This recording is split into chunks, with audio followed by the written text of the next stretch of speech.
Good morning and welcome to Umpqua Holdings Corporation fourth quarter earnings call. I will now turn the call over to Ron Farnsworth, Chief Financial Officer. Okay, thank you, Chris. Good morning and thank you for joining us today on our fourth quarter 2020 earnings call. With me this morning are Court O'Haver, the President and CEO of Umpqua Holdings Corporation, Tori Nixon, President of Umpqua Bank, and Frank Namdar, our Chief Credit Officer. After our prepared remarks, we will then take questions. Yesterday afternoon, we issued an earnings release discussing our fourth quarter and full year 2020 results. We have also prepared a slide presentation, which we will refer to during our remarks this morning. Both of these materials can be found on our website at umpquabank.com in the Investor Relations section.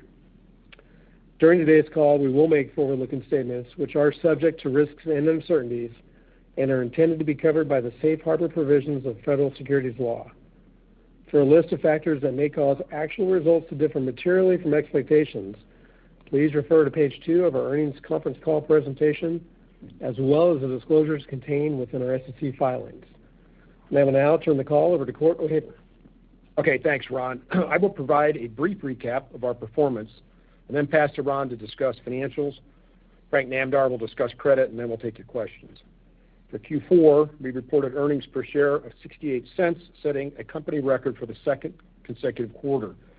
This was an increase of 11 cents, or 19%, from the 57 cents we earned in the prior quarter, and an increase of 32 cents, or 89%, from the 36 cents we reported in the fourth quarter of 2019. These earnings were driven by another quarter of incredible production in our home lending division, PPP fee accretion, as nearly 15% of PPP loans were forgiven by the SBA during the quarter, and for the fourth consecutive quarter, a healthy decline in the cost of our interest-bearing deposits. Turning to the balance sheet items, loan balances in Q4 were down $647 million, or 3%, due largely to process PPP loan forgiveness, the transfer of $78 million in indirect auto loans to loans held for sale, and anticipated payoffs in the residential real estate portfolio. Regarding deposits, we generated strong growth in non-interest-bearing DDA this quarter of $158 million, or 2%, which once again afforded us the opportunity to reduce higher-cost time deposits, which reduced by $402 million, or 12%. On a net basis, deposits were down $46 million and essentially flat with the totals from the prior quarter. In addition, our cost of interest-bearing deposits improved from 49 basis points to 38 basis points, a reduction of 11 basis points from the prior quarter amount. For the year, loan balances increased $584 million, or 3%, driven by PPP production, which is partially offset by line of credit paydowns. Year over year, commercial line of credit outstanding balances were down 29%, not as a result of customer attrition, but due to customers using available liquidity to pay down lines. Also, for the annual period, deposit balances increased significantly by $2.1 billion, or 10%. This was attributable to growth of $2.7 billion in non-interest-bearing DDA, $500 million in interest-bearing DDA, $240 million in money market, and $440 million in savings.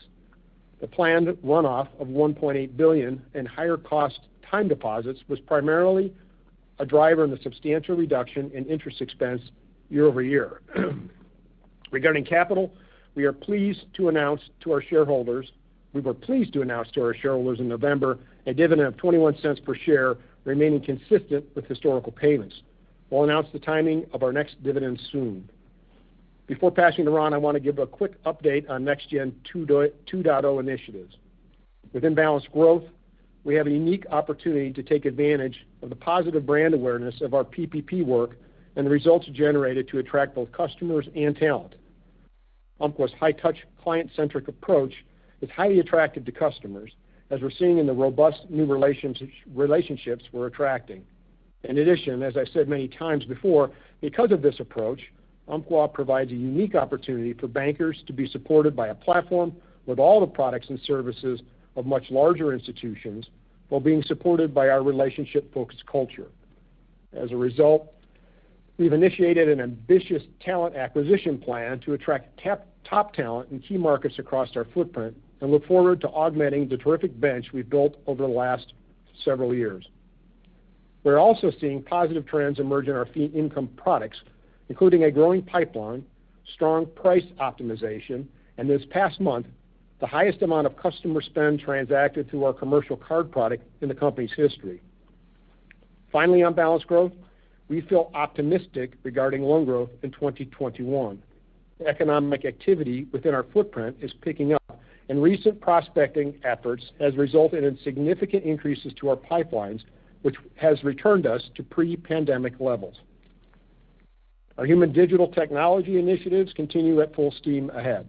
In Q1, we will be leveraging the nCino platform to execute the new round of PPP that was just introduced, and in fact, we started taking applications just this week.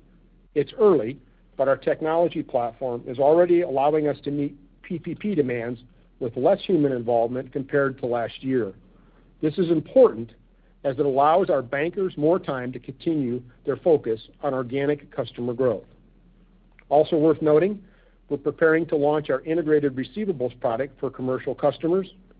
We're working with our fintech partners to add additional APIs to our catalog. And finally, we'll be upgrading our online banking user experience for commercial customers later this quarter. With regards to operational excellence, we remain on track to meet the cost save guidance that was provided last quarter. Specifically, the sale of Umpqua Investments is scheduled to close late this quarter, and I'm excited to formally begin the strategic partnership with Steward Partners. We also completed the sale of 3 store locations in December, in addition to the 4-store sale that was completed earlier in the fall, bringing the total store rationalizations in the second half of 2020 to 7. On January 12th of this year, we announced plans to consolidate another 12 locations by the end of Q2 of 2021. We remain on track to hit our goal of 30 to 50 store rationalizations by the end of 2022. As previously mentioned, we are addressing the consolidation of back office space to fit both the new working habits of our associates and reduce non-interest expenses. This past quarter, we reduced back office real estate footprint by 4 properties totaling 45,000 square feet and $1.8 million in savings that started on January 1st of this year. Each quarter, we will provide updates on all NextGen 2.0 strategic levers as we continue to modernize the bank, advance customer experience and technology initiatives, and improve operating leverage. In summary, and as I mentioned in our earnings release yesterday, Umpqua's results in 2020 are a testament to the tremendous strength of this company. Despite significant disruption and numerous challenges last year, our associates rose to the occasion time and time again. Their incredible adaptability, resilience, and passion has made a profound difference for our customers and communities, and I couldn't be more proud of each and every one of them. I believe reputations are built in times like these, and I'm confident the work we did this past year will set us up for future success. And now, Ron, take it away to the financials. Okay, thank you, Court. And for those on the call who want to follow along, I'll be referring to certain page numbers from our earnings presentation. Page 11 of the slide presentation contains our summary quarterly P&L. Our GAAP earnings per share for Q4 was a record 68 cents, higher than the prior record 57 cents in the third quarter, driven by PPP fee recognition, continued strength in home lending, no provision for loan loss, and a low tax rate. Excluding MSR and CVA fair value adjustments, our adjusted earnings were 70 cents per share this quarter. On the PPNR front, excluding fair value charges, our PPNR was $154 million in Q4, or $598 million for the year, up 26% from the $476 million in 2019. Turning now to net interest income on slide 12. Net interest income increased $18 million, or 8% from Q3, driven primarily by a lift in PPP fee recognition and a 24% decline in interest-bearing deposit costs. Shown here is the quarterly interest and fee recognized from the PPP loan program. Taking that to slide 13, our total net interest margin increased to 3.35%. The margin excluding discount accretion and PPP effects was 3.12%, an increase of 12 basis points from Q3, related again to the fee recognition and a continued decline in our cost of funds. A couple other notes on margin. The bottom of the page shows the impact from the bond premium amortization, which was down slightly from Q3. And driving a portion of the NIM lift with a continued reduction in our cost from interest-bearing deposits, falling another 11 basis points to 0.38%. For the month of December, our interest-bearing deposit cost was 0.35%. We expect continued reductions in funding costs over the coming quarters. Moving now to non-interest income on slide 14. Home lending finished the year with record results, benefiting from and acting as a natural hedge to a lower interest rate environment, posting non-interest revenue of $79 million in Q4 and $271 million of revenue for the year. Ex-mortgage, the other big moving parts this quarter was a continued rebound in service charges and higher other SBA loan sale gains. And miscellaneous income on the bottom of the page included the gain on store sales for Q3 and Q4. For more on mortgage banking, as shown on slide 15, and also in more detail in the last 2 pages of our earnings release, for-sale mortgage originations remained robust at $2.1 billion, an increase of 49% from the fourth quarter a year ago and just under the Q3 record amount. This reflects our positioning to capitalize on higher refinancing demand with lower long-term interest rates. The for-sale mix was 85%, above our 80% target, and the gain on sale margin remained strong this quarter at 4.71%, above our long-term trends of the low to mid 3% range, based on better pricing with constrained industry capacity and solid log pipelines. Historically, the second and third quarter represented the high water mark for the year in production volume and pricing, with some drop-off into the winter quarters. However, given the nature of this downturn, continued low rates, and strong demand for housing across our markets, we expect overall mortgage activity will remain quite good for the next several quarters. Specifically, production in Q4 was a 50-50 split on purchase versus refinance compared to the 40-60 split for the full year. We are encouraged by the purchase activity as the most recent trends were closer to what we experienced a year ago, pre-drop in rates, where purchases accounted for 55% of the production. And as of quarter end, we serviced $13 billion of residential mortgage loans, and the MSR is valued at 71 basis points. Turning now to slide 16, non-interest expense was $211 million in Q4, up from $190 million in Q3. The moving parts are on the right side of this page, noting the increase was non-recurring this quarter.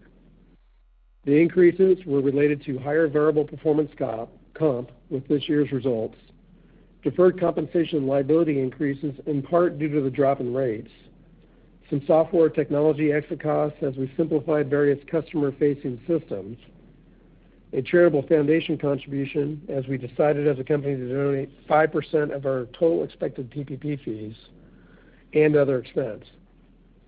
Offsetting this was a decline in home lending direct costs with a slight drop in total production volume this quarter.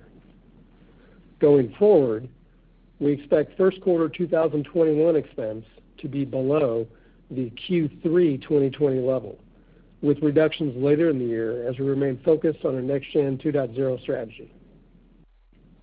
And for a minute, I want to take you back to slide 11 and talk tax rate. Our effective tax rate this quarter was negative 5%, related to the quarterly tax accounting intricacies stemming from the goodwill impairment back in Q1. The effective tax rate will be back at the 25-ish% level in 2021. Okay, now let's go to the summary balance sheet, beginning on slide 17.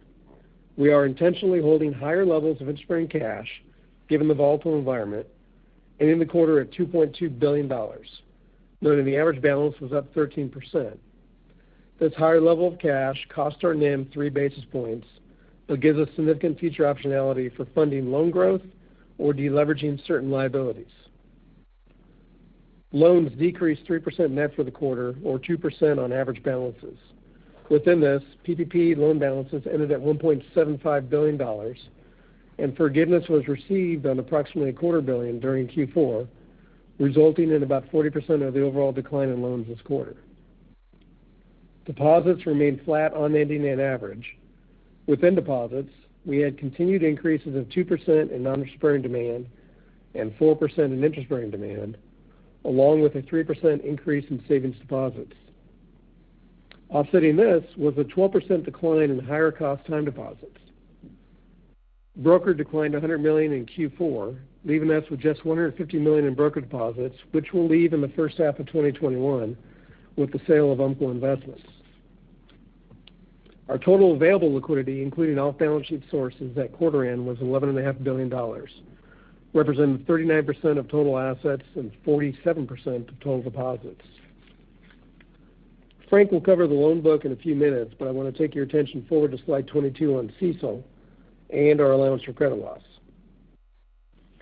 Our CECL process incorporates a life of loan reasonable and supportable period for the economic forecast for all portfolios, with the exception of C&I, which uses a 12-month reasonable and supportable period, reverting gradually to the output mean thereafter. Hence, these forecasts incorporate some level of economic recovery in 2021 and beyond, as most economic forecasts revert to the mean within a 2 to 3 year period. As noted, we use the November Moody's baseline economic forecast versus using the consensus forecast the prior 2 quarters. We changed to the baseline in Q4 given the market and outlook volatility post-election and viewed it as more up-to-date versus a lagged consensus forecast. We expect to move back to the consensus forecast in early 2021 given updated economic projections. As a result of using the baseline, there was no provision for credit loss in the fourth quarter. Within our ACL as of year-end, we had no net qualitative overlays above or below the model results. Net charge-offs for Q4 remained low at $20 million, much lower than the models from earlier last year suggested, and the majority of net charge-offs this quarter related to small ticket leases that were past due following rolling off their deferral period, which we expected and discussed with you last quarter. We do expect a similar amount of small ticket leases to charge off coming up in Q1, and these have already been fully reserved for in our ACL. The ACL at quarter end was 1.60%, noting this ratio is 1.74%, excluding the government-guaranteed PPP loans. As these are economic forecasts driving the reserve, it will simply take the passage of time to see if net charge-offs follow as modeled. But to date, the models have simply overestimated the actual net charge-offs, given at least a lag of 3 quarters. 2 final comments on CECL. First, future provisions or recaptures on expected credit loss will be based on changing economic forecasts, which could worsen or improve from the quarter-end forecasts used. And second, we have elected the full 5-year regulatory transition option for CECL.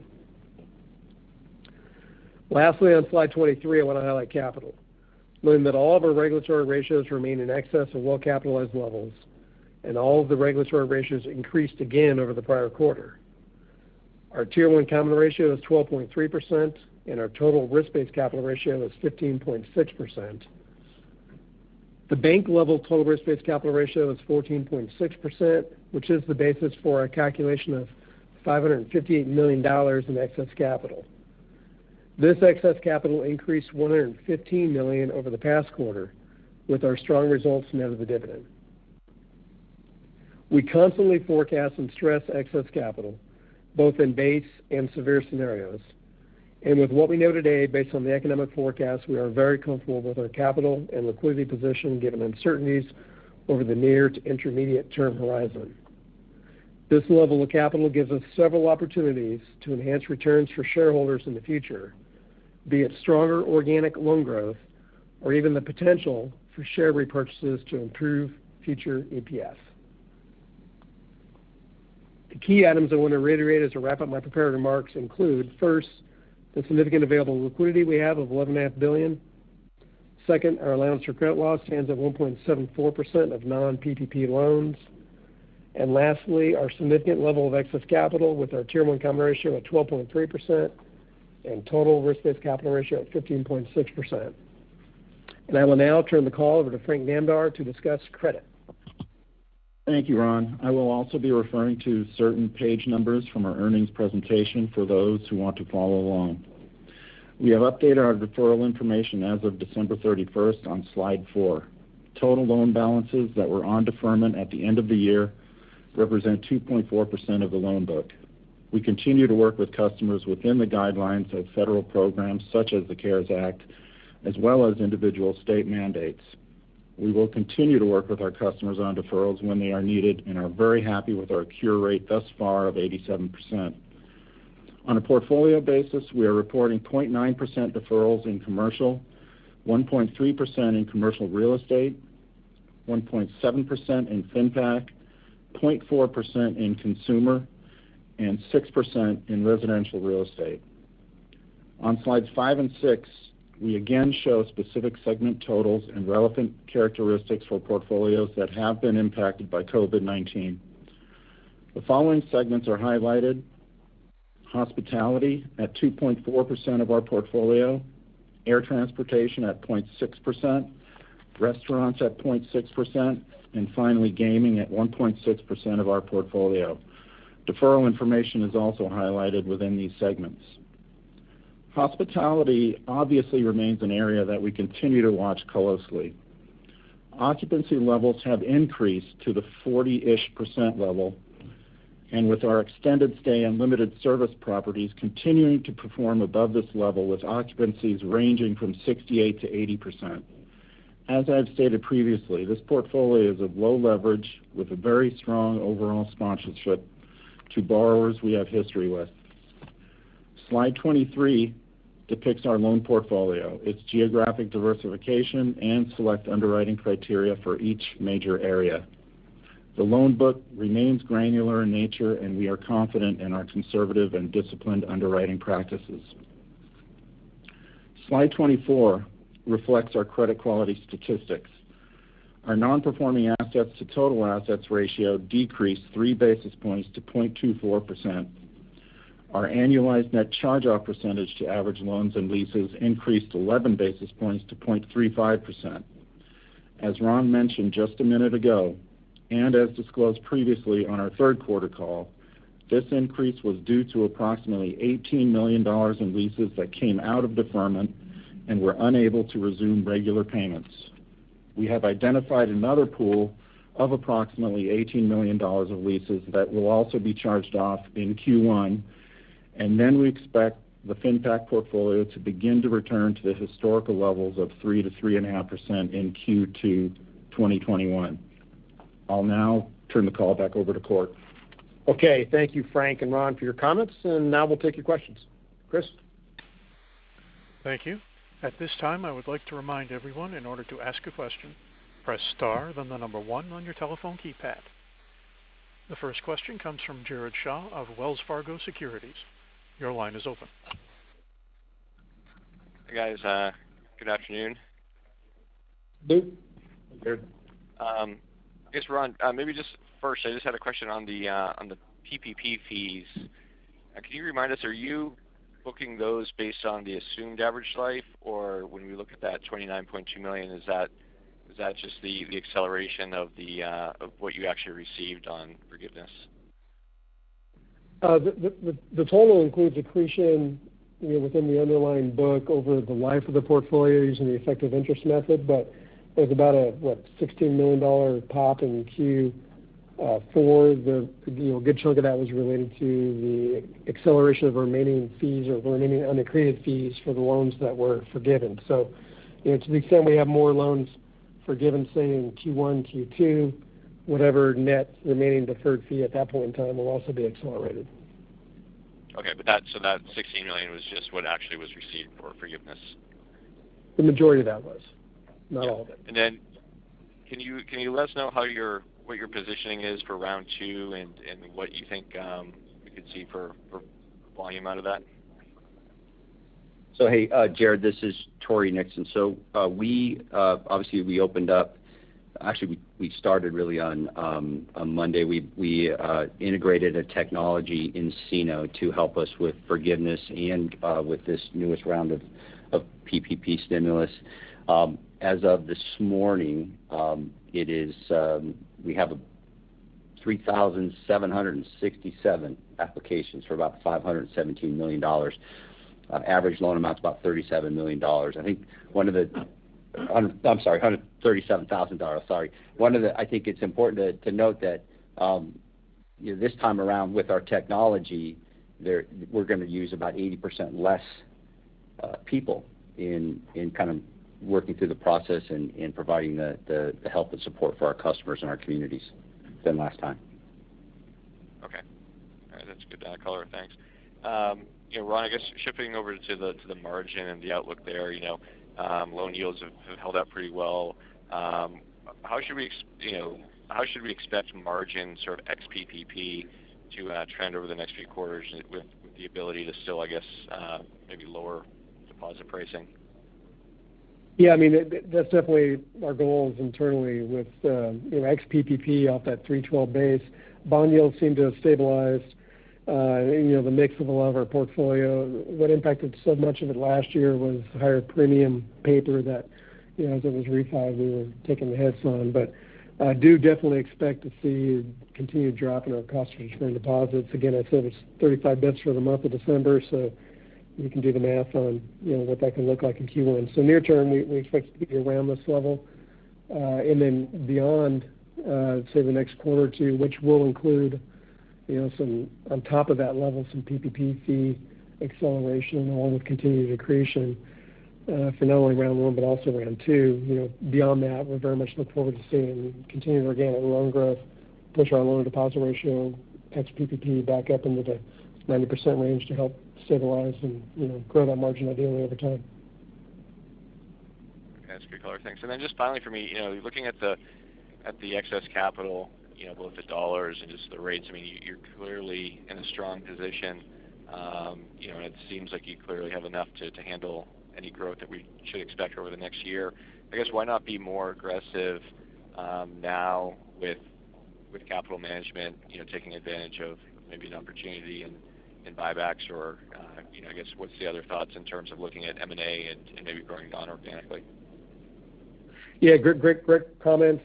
Mentioned in the prepared remarks. If you look back at 2020, about $200 million of that excess capital growth was a result of the non-PPP loan drop, which we expect to come back and utilize. But even absent that, you're right. It's there's plenty of opportunities to be aggressive on the capital deployment side, and share repurchase is definitely one of the options on that front. I will also just mention, that would be a process too we would go through with the regulators for approval, just given the negative retained earnings.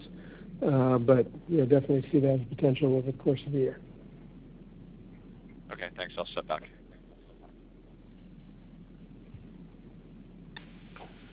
Your next question comes from Jackie Boland of KBW. Your line is open. Hi, good morning. Morning, Jackie. I just wanted to touch on the broader points of growth. Looking at some of the disclosures in the prepared remarks and thinking about the presentation we had last quarter that gave the 8 to 12% growth. And I apologize that this is a little bit multi-layered, but the quarter had its movements with indirect transfers and some SFR pay down, but then you talked about the talent acquisition that you're looking to do. So just the pushes and pulls that you see and how you're feeling about the growth outlook that you laid out last quarter.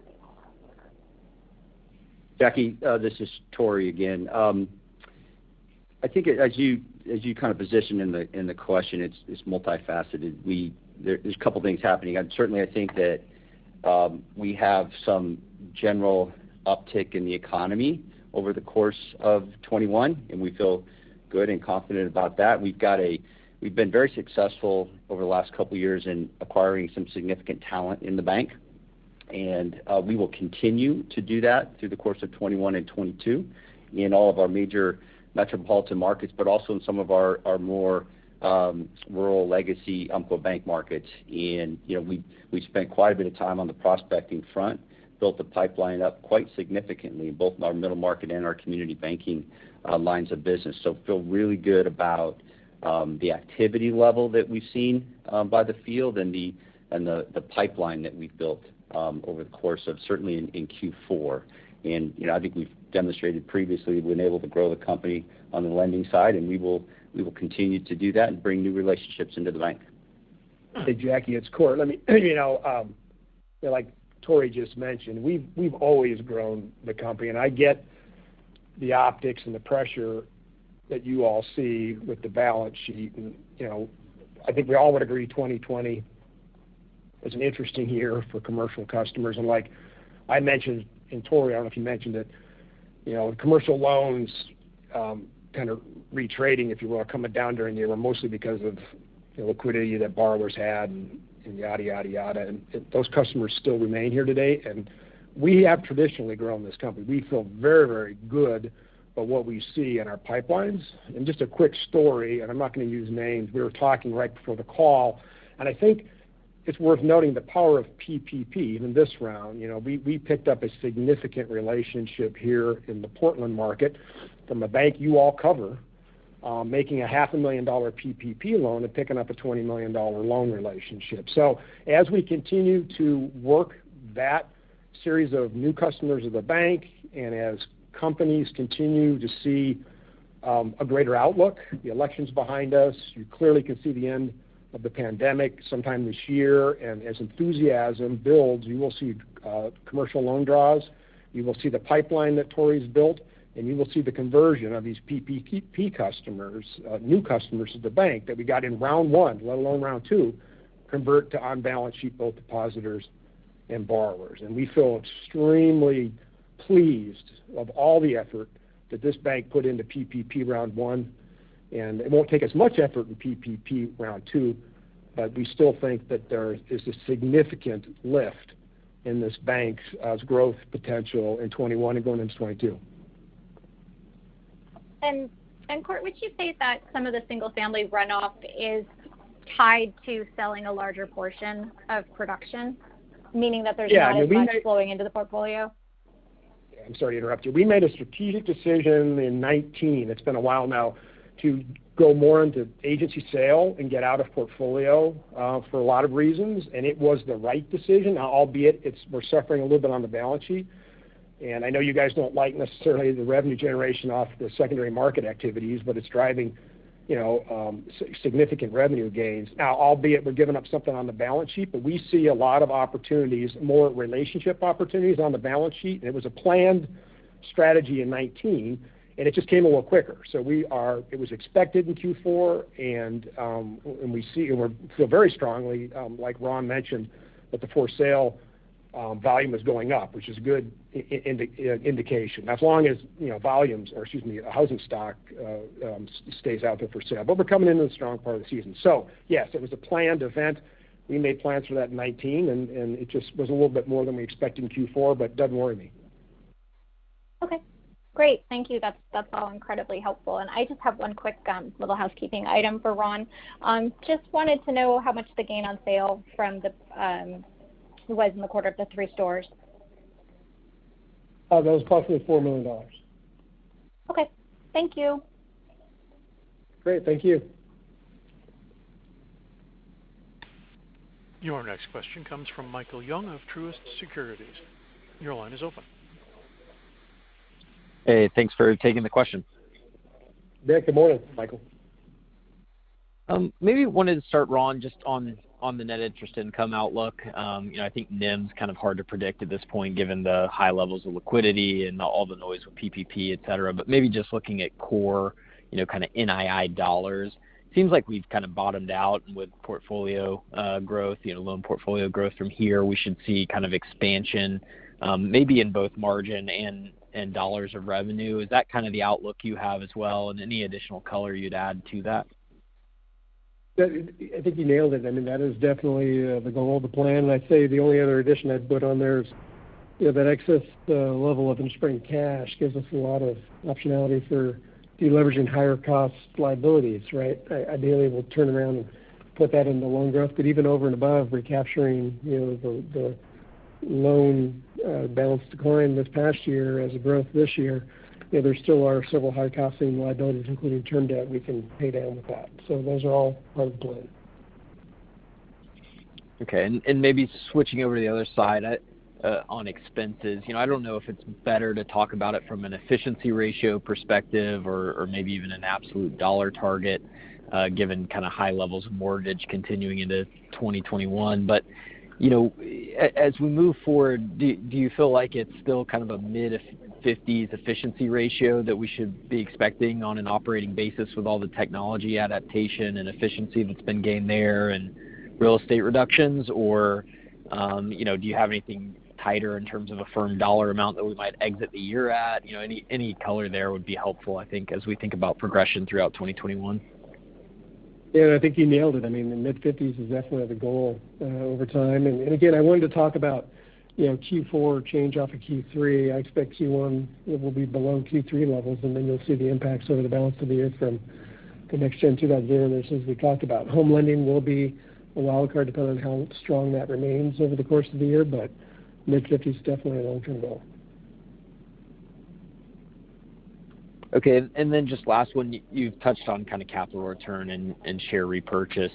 I think historically you guys have been a little more philosophically opposed to that, but capital levels are pretty high now. It doesn't seem like M&A is of near-term interest. So, just any other kind of thoughts on how you're thinking about kind of discussing that with the board and or regulators in terms of magnitude or timing or anything else that, is kind of in your thought process there? Yeah, I mean, definitely it's near term with the growth in excess capital gives us a lot of options, but share repurchase definitely is a potential we're looking at. And again, I will have to, note that will require regulatory approval, which we'd expect would be seamless process we go through just given the excess amount of capital we've generated and expect to continue to generate. And dividends continuing obviously the first priority, but I also want to get back to on the organic growth side. I'd love nothing more, and we expect to see a chunk of that excess capital be utilized here in 21 with the return of non-PPP loan growth. Okay, thanks. I'll step back. You bet. Thank you. Our next question comes from Jeff Rulis of D.A. Davidson. Your line is open. Thanks. Good morning. Just wanted to follow on the expense front. Just to map what I assume are somewhat one-time, the software impairment and charity, is that in occupancy and other, respectively? Correct. Okay, great. And if we could, I know there's some lumpiness to the initiatives in the current year with the sale of Umpqua Investments and a third of the branches coming on or to be completed by the end of Q2. Just if we think about 50% of the cost saves over the balance of the year, you think that's fairly even over the course of the year if we're tracking it, or is it lumpy, back-end loaded? How would you, if you characterize those savings throughout the year, how would you put them? Yeah, I mean, we'll definitely see a pickup in Q2 just given the timing of the UI sale. Store consolidations be later, really more Q3 item. But underneath the covers, though, there are several other initiatives that will be working their way over the course of the year. So really, when we talk about half of the $39 to $56 million of overall reduction being realized in 21, I think that's a good outlook over the course of the year. Really key is going to be looking at 22 compared to 21, having half of that in the bank at the start of 22. So there'll be some moving parts. UI is probably the biggest one that'll kick in Q2. Okay, that Ron, just to clarify, you're exiting Q1 at a run rate, or Q2 will be a good read on Umpqua Investments out of the. Q2 will be a good read on Umpqua Investments. The other items will phase in over the course of the year. Got it. Okay. And then Court and Tori, you both have referenced the pipeline and the build there. Hoping to get maybe the specific dollars, where the pipeline sits as it came into the year versus year over year, and maybe even what that figure was as it bottomed in the pandemic, just to kind of get a relative sense of what that pipeline was. Yeah, sure, Jeff. So if we think about all different lines of business, so combined, we were about $3 billion in a loan pipeline at the end of 19, and we've kind of dipped down, I think, to a low of probably just a shade under 2, and are now back up to 3. So we've kind of, and most of that increase has been in the last 3 months. So the Q4 was a big lift in that dollar amount, and it was primarily centered, or it is primarily centered, in our middle market and community banking business, or kind of C&I customer relationship business up and down the West Coast. Got it. So I guess another way to put it, I guess if you're entering the current year, in the engine, if you've got some other leads on PPP that maybe you didn't have year over year, maybe the outlook on growth is potentially, we could have not foreseen the pandemic, but you could say year over year a brighter outlook than when you entered 20. Is that fair? I would say yes. I felt I think we all did at the end of 19, we had a lot of momentum going in the company, certainly on the C&I side, but really across the company. Certainly pandemic hit, kind of took some of the, obviously, wind out of the sail. I feel confident that we are back to where we were at the end of 19, and there are some other things come in our favor. I think we spent a lot of time the last couple of years hiring some very significant talent in the company that has had some success, but will be more successful in the future.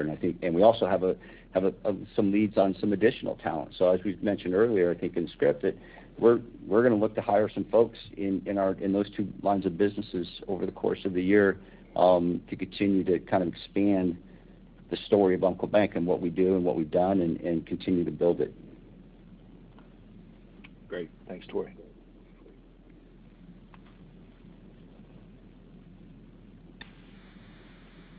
Your next question comes from Steven Alexopoulos of J.P. Morgan. Your line is open. Hi, everybody. Thank you.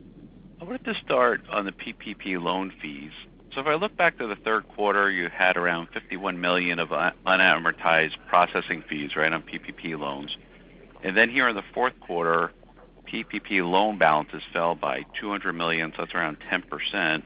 But you're recognizing $24 million of the PPP processing fees. Why was that so high in the quarter? Does that imply that there's around $25 million of unamortized processing fees left from round one? It's right around that on the balance sheet. That will accrete in again over the handful of the next few quarters, and part of that was the effective interest method on the accretion, so it's not a straight line accretion over the life of the loans. Okay, so does that imply a large drop in PPP balances, Ron, coming in 1Q? Again, that'll be really dependent upon forgiveness, which we expect forgiveness to pick up Q1 and Q2 compared to Q4 levels. Okay. And is that right? There's $25 million of remaining unamortized processing fees? Ballpark, yes. Ballpark, okay. Thanks.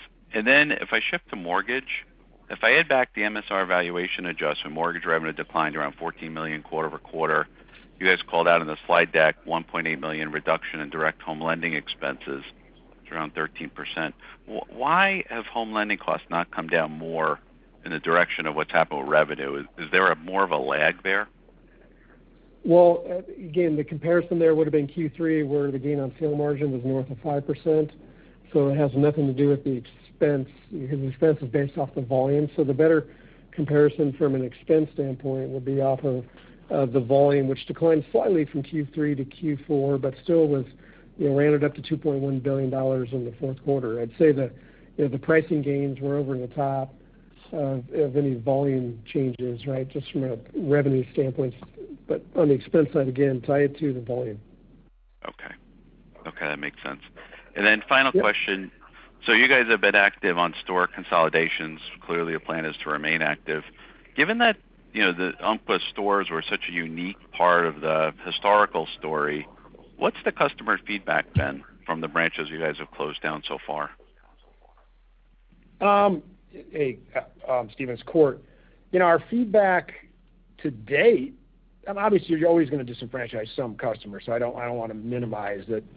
We have had some customer loss, but quite frankly, I think we have reported this in prior quarters. We've actually done a heck of a job, well beyond what we forecast when we look at store consolidation's impact to deposits. Our retention rate is greatly higher than what we forecast. And it's primarily due to the outreach and our go-to application, right? So we outreach every customer in a consolidated store or closed store. We talk to them, we onboard them on go-to, we get them, digital mobile products if they need it. In some communities, we leave a high-functioning ATM or something that's pretty darn close to a full-service store plus go-to. So the feedback has actually been better than you would expect for, consolidating stores, 5 to 10 miles away.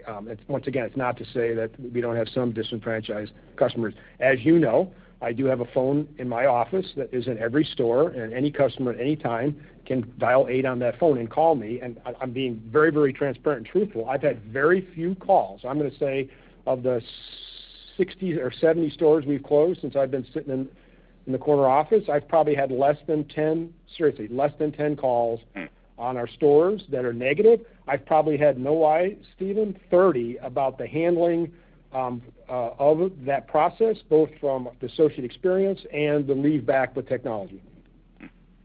Wow, that's great Hey, color. this is Tori real quick. Yep. This is Tori real quick. I'll give you a couple of statistics which is kind of interesting to support kind of the go-to pieces. Our teller transactions are down 26% year over year, and our go-to messaging is up 122%. So there's just a number of connections through go-to messaging that's occurring. Some of that is just certainly kind of behavior and activity, but a lot of that is, to Court's point, us, connecting with the go-to banker as we consolidate a store. Thanks for the color. I appreciate it. Thanks so much.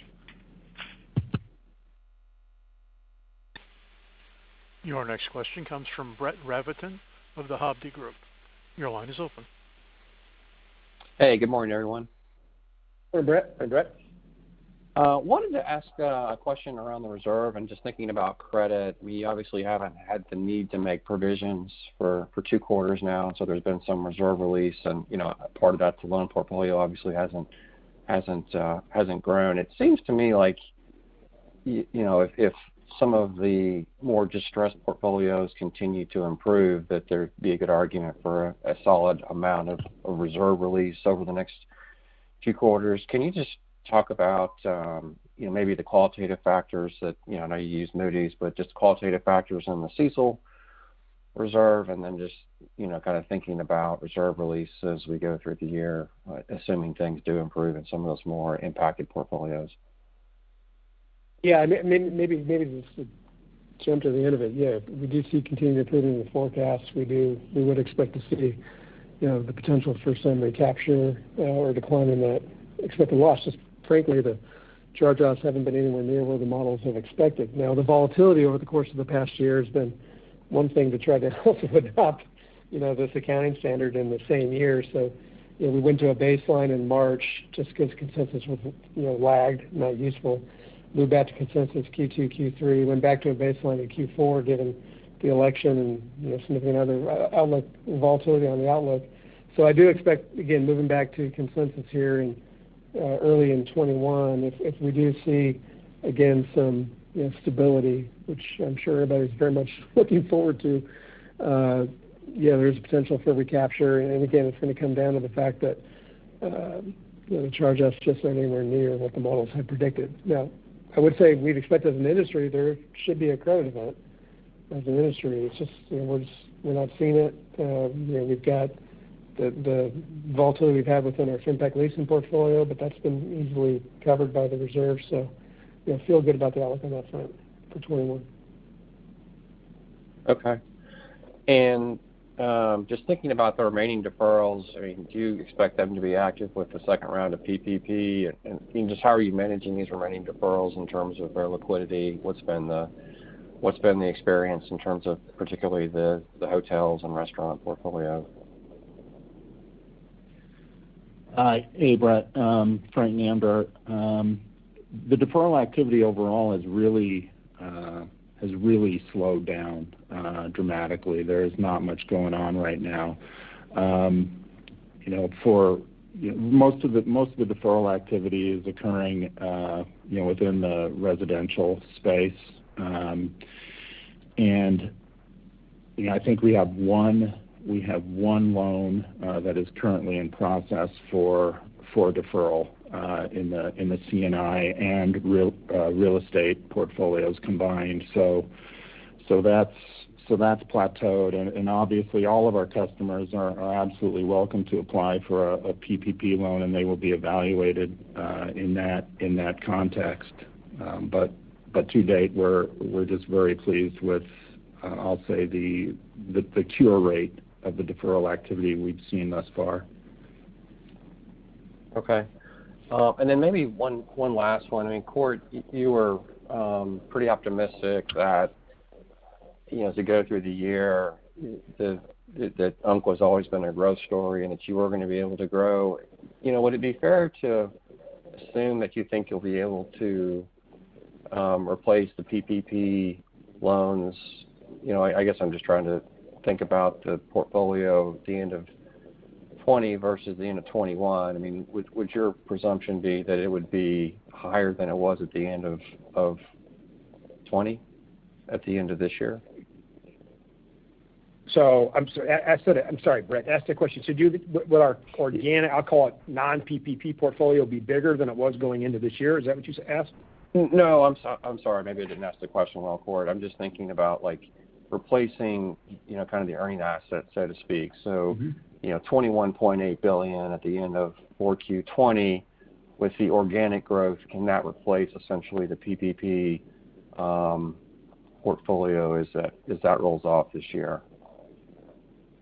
Let me answer as best I can. I mean, our intent is to continue to grow the bank at the pace prior to pandemic that we used to exhibit on a linked quarter basis. We're in some very vibrant community. I'm not going to answer your question totally, Brett. I'm sorry. I'm just going to tell you right now, and I'm not trying to, but we've seen a significant lift in our pipelines, like Tori mentioned. There is.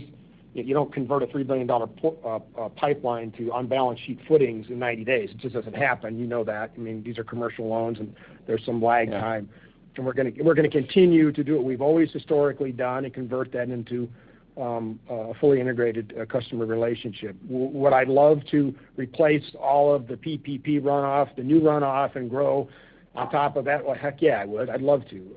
But we're going to do what we've always done, be diligent on credit, and bring in the right customers, work the PPP, both first and second round, and we're going to grow it, at that whatever that pace turns out to be. Sorry, I'd love to tell you what the number is. I can't do it. Yeah, no, I didn't mean to put you on the spot there. I just wanted to get additional color around that, and that was helpful. Thanks so much for all the color. I appreciate being put on the spot. I love that. I just don't give me the answer.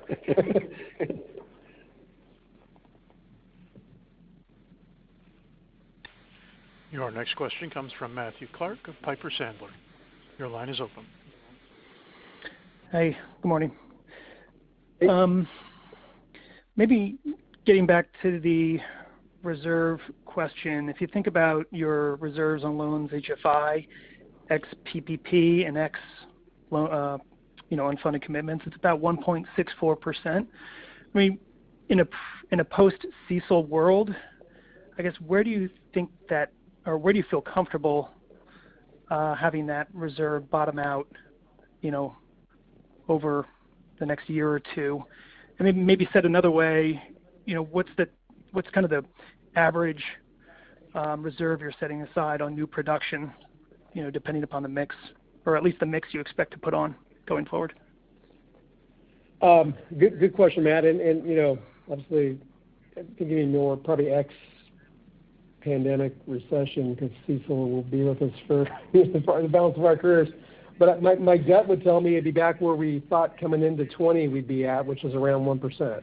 Which if you think about a long-term horizon or trend on charge-offs is probably 4 to 5x net charge-offs on an annual basis, 20-25 bips, given the size and structure of our portfolio. So that'd be my gut for post return to normal economic, utopia, et cetera. We'll see how it plays out. Okay, great. And then maybe I know you guys don't isolate it in your slide deck, and most other banks I don't think do either. But in terms of your office exposure, can you just remind us what that exposure looks like? from a regional perspective and size perspective, and then any updated kind of thoughts on the health of that portfolio? Hey, Matt, it's Frank. So the total office exposure that we have institutionally here is just under $400 million. The great majority of it, Southern California and kind of the Puget Sound region of Washington. So very good markets per se that we are in. Again, no deferral activity arising out of that. What does it look like going forward? That's a question I'm asked all the time, and all that I can say is it will look different. There's a school of thought that fewer people in offices, but larger offices to accommodate kind of these hoteling type concepts. So more to come on that as we move forward through this pandemic and beyond it. The hospitality portfolio continues to perform quite well. We've only got a couple, 3 or 4 properties that are on deferral, and at this point, the sponsorship behind those is quite strong and can continue to support those properties. Now, with the extension of the CARES Act, I mean that helps us and other financial institutions dramatically in our ability to help these companies and sponsors continue to bridge the gap until the vaccine gets in play and we see some recovery there. Matt, this is Torrey. Let me just add one piece to that. I mean, our office portfolio, we got very strong sponsorship, very low leverage, and we're not looking to build a pipeline with office properties. So we have, as Frank said, we have $4 million, but it's not something we're trying to increase at all. Understood. Great. Thank you. And then last one for me, just on the pipeline, can you remind us, what's the probability of a loan closing for it to be considered in the pipeline? And when you back test it, what's the success rate of converting what's in the pipeline? That's a very difficult question to answer because it's unique for each line of business. So depending on the line of business, there's a different success rate and probability of closing, and a timeline from beginning to end. It's much quicker in our small multifamily business where it can be 30 to 45 days. In the larger real estate space, it can be 2 to 3 months. In the C&I space, it could be everything from 30 days to 90 or 120. So it really varies. When we look at the pipeline, there's 2 ways we look at it. We look at it with a probability weighting and then unweighted. And so kind of use a formulaic as much data as we can to forecast growth for each month and each quarter. So this pipeline that I referenced earlier, I mean, there's been a lot of growth. It's spread out among all of the different lines of business with a heavier concentration in the C&I space.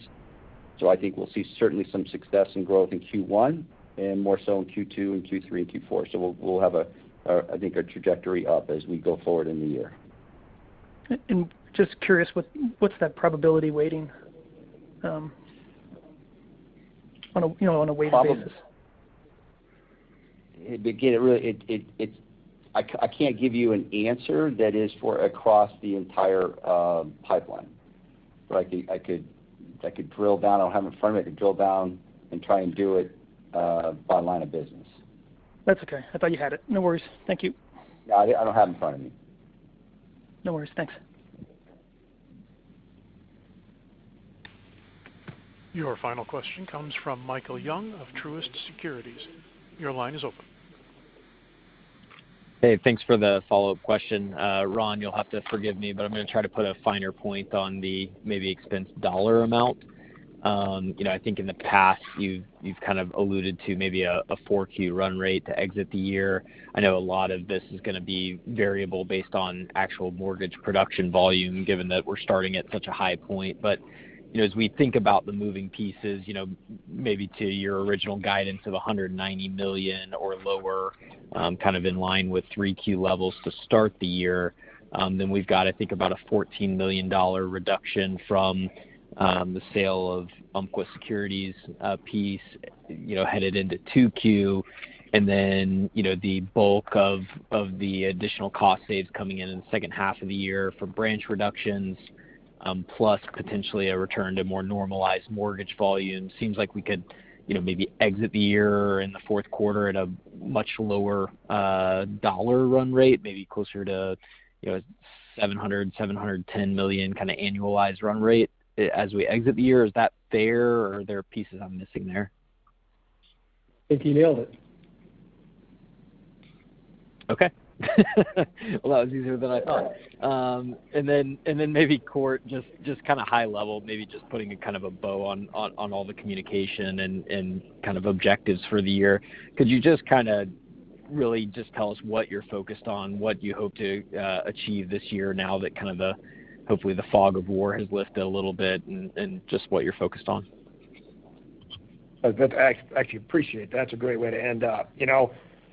I don't know if I'll rank them necessarily in order, but, first of all, executing on Next Gen 2.0, like we rolled out at the end of third quarter, which we've got great momentum on, and probably doesn't cause me a lot of worry, but, I worry about everything. So continuing to execute on that, including the consolidations and the sale of UI, all those individual pieces, would be, probably the first priority. I think, supporting Tory in his efforts, and Frank too, on bringing that pipeline through and booking that, including the second round of PPP and all the things we're doing to support our communities, making sure that we execute on that. I think the question that was asked a couple times, what do we do with our excess capital? Appreciate Ron's answers. We understand where your questions are coming from, and spending some time, more time than we've probably spent in prior years, because we've been able to actually use that excess capital for organic growth. I understand where the questions are coming from, so we're spending some time studying that, and with all the answers that Ron gave you in his prepared remarks and answers to questions. And then, quite frankly, I'm a big believer in looking out 5 or 6 quarters. So I'm already working on next year. Where are we going to end up this year? Where do we have momentum? What do we need to do to continue? Where do we need to get more efficient, more profitable? So I've already moved on to 2022, much maybe to some of your chagrin, but we have great momentum right now. I feel very, very good about, the Next Gen 2.0, the excess capital and our optionality, but Tory's been able to do. So that's how we look at it. That's how I look at it. Okay, thanks. You got it. That was our final question. I will now return the call to Mr. Farnsworth for closing remarks. Okay, I want to thank everyone for their interest in Umpqua Holdings and attendance on the call today. This will conclude the call. Goodbye. Ladies and gentlemen, this concludes today's conference call. Thank you for your participation.